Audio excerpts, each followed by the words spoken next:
Hey everyone! Today we're going to discuss the secrets and other things you might have missed while watching the newly released Turning Red. If you like the video, be sure to leave us a like and subscribe to the channel to not miss out on any future content regarding your favorite animation movies.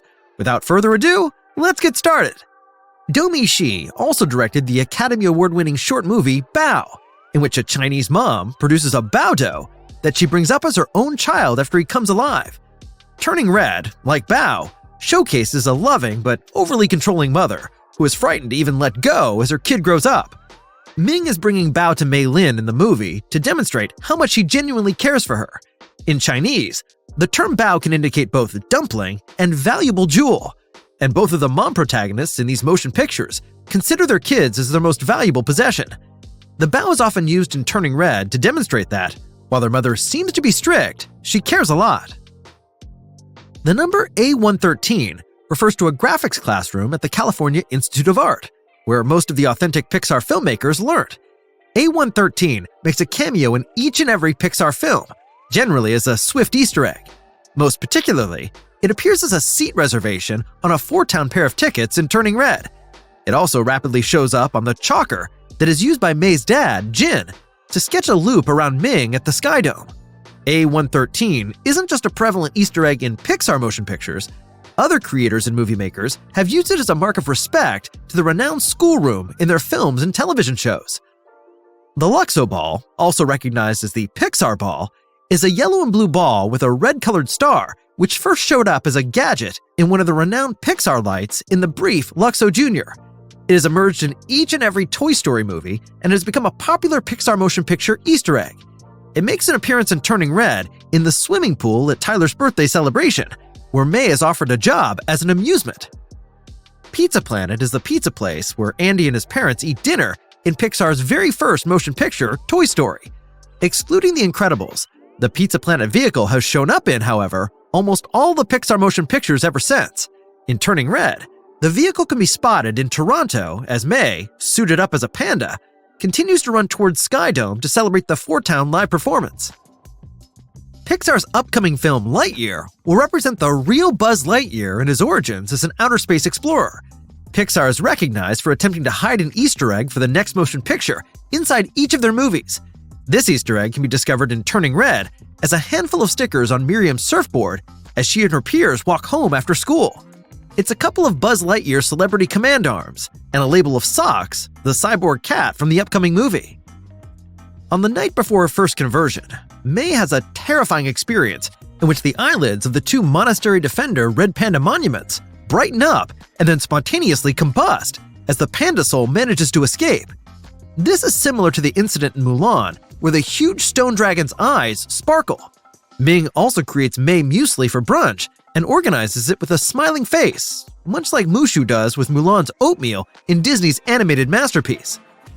The trainer told the children to be like water while they were attempting to play dodgeball at school. This is a renowned Bruce Lee quotation that also helped inspire the title of the 2020 docuseries Be Water about his time on Earth. Lee was among the most well-known Asian Americans of all time, and he was considered one of the world's finest samurai performers. He was highly influential in both the Hong Kong and Hollywood film companies, so it comes down to the fact that a film about a Chinese girl from North America would pay homage to Bruce Lee. Turning Red occurs in Canada and includes detailed Canadian links. Daisy Mart, where Devon, Mei's love interest, tends to work, is a legitimate Canadian corner store.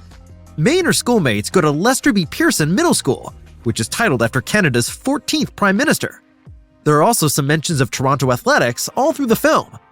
The Toronto Maple Leafs mascot, Carlton the Bear, seems to be a plushie on Mei's workstation. Tyler also dons a purple basketball jersey related to that of the Toronto Raptors. Finally, at the end of the movie, a Blue Jay scurries from the devastated Sky Dome to the monastery, alluding to the Toronto Blue Jays baseball team, which performs at the Sky Dome. Turning Red is rife with 2000s examples, particularly in the items Mei and her mates utilize. When Mei first shows up, she's wearing a rucksack with an electronic pet portable game tethered to it. This is a toy based on a popular Tamagotchi toy famous among tween girls. Priya, Mei's buddy, can also be seen trying to read Nightfall, a rendition of the popular novel Twilight. which ignited a famous film series with a strenuous fan community in the late 2000s. May and her mates also use Nokia cellular phones, which are premised on Nokia phones and endorse T9 text messaging. Pixar films have always included context citations to the movie's prior wax, in addition to the big, regularly occurring Easter eggs, and turning red is no anomaly. Coco, for instance, appears to be at least 2 times. The film's papel picado, or paper art cranium layout, hovers from one of the building structures May travels on a ride home in a red panda shape, and one of the lads she's captivated with wears a t-shirt with a pop group name Escapula written on it. However, the narrative does not finish with Coco. When May and her friends devise their big picture to obtain tickets to the Four Town concert, a badge on the clownfish main protagonist from Finding Nemo is noticeable in a public restroom. One child's cell phone has an emblem of the Inside Out unicorn protagonist. A bird skeletal system in a schoolroom looks like Kevin from Up. Tyler attempts to maintain his feelings for Four Town, specifically Aaron Z, concealed, but it just seems that the schoolyard bully covertly styles himself after Aaron Z. He starts wearing a similar headband, and both wear the same jewelry. If Tyler's outfit choices are any evidence of his fan bases, it's evident that, furthermore to the Four Towner, he idolizes basketball player Vince Carter. Carter was a participant of the Toronto Raptors basketball team from 1998 to 2004, so he would have been healthy even during events of turning red. The Raptors' uniforms were magenta at that time, and Carter did wear the number 15. Tyler's jersey is also magenta and bears the number 15. It's not the first occasion where Domi Shi and Pixar have managed to slip a Vince Carter mention into an animated movie. In Bao, a boy is seen carrying the same jersey. The starting sequences of Turning Red, in which May shatters the narrator to incorporate the viewers to her daily experience, are so incredibly quick that it's easy to overlook some smart conversation embellishments. When May first arrives at her family's tomb, she welcomes the 2 red panda monuments at the entry with the words, "Hello Bart, hello Lisa." The implicit message is that she decided to name the monuments after the Simpsons' very famous brother and sister team.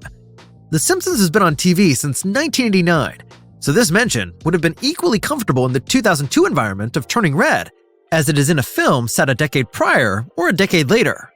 With Disney's acquirement of the whole 20th Century Fox movie and television archive, such as The Simpsons, in 2019, this mention now continues to serve not only as a popular culture frame of reference, but also as a business synchronization.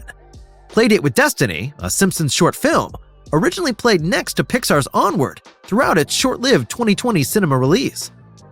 Priya declares, "Thank Cthulhu!" when May finally comes to Tyler's birthday celebration. Cthulhu is the spiritual leader of the Great Old Ones in the writings of the early 20th century writer H.P. Lovecraft.